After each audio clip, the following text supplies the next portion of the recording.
ছিলেন মুখ্যমন্ত্রী, সেখানে সৌরভ গাঙ্গুলির শালবনির কারখানা কোথায় কি আছে বলুন তো? এখনো পর্যন্ত যে কটা বিজিবিএস হয়েছে তাতে 14-15 লক্ষ কোটি টাকার এগ্রিমেন্ট হয়েছে, 14-15 টাকা ইনভেস্টমেন্ট হয়েছে, দেখতে পাচ্ছেন কোথাও? উল্টো দিকে 2021 সালের পরে ডাবরের কারখানা পালিয়েছে, কেশরাম রেওন বন্ধ হয়েছে, Naihati jute mill, Bhadreswar jute mill, ডানকুনির বিস্কুট তৈরির কারখানা সব বন্ধ হয়েছে।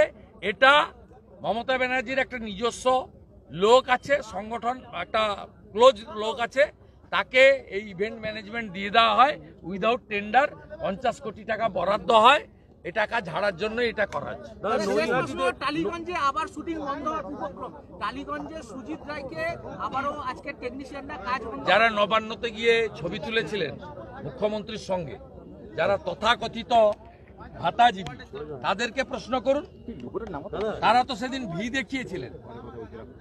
আমাদের সাংস্কৃতিক জগতের কিছু রেসপেক্টেড পার্সন, তারা মুখ্যমন্ত্রীর কাছে গিয়ে বিগলিত চিত্তে নবান্নতে গিয়ে ভি দেখিয়ে বলেছিলেন এই না হলে মুখ্যমন্ত্রী ডাকিলেন আর মিটাইলেন। তাদেরকে জিজ্ঞেস করুন।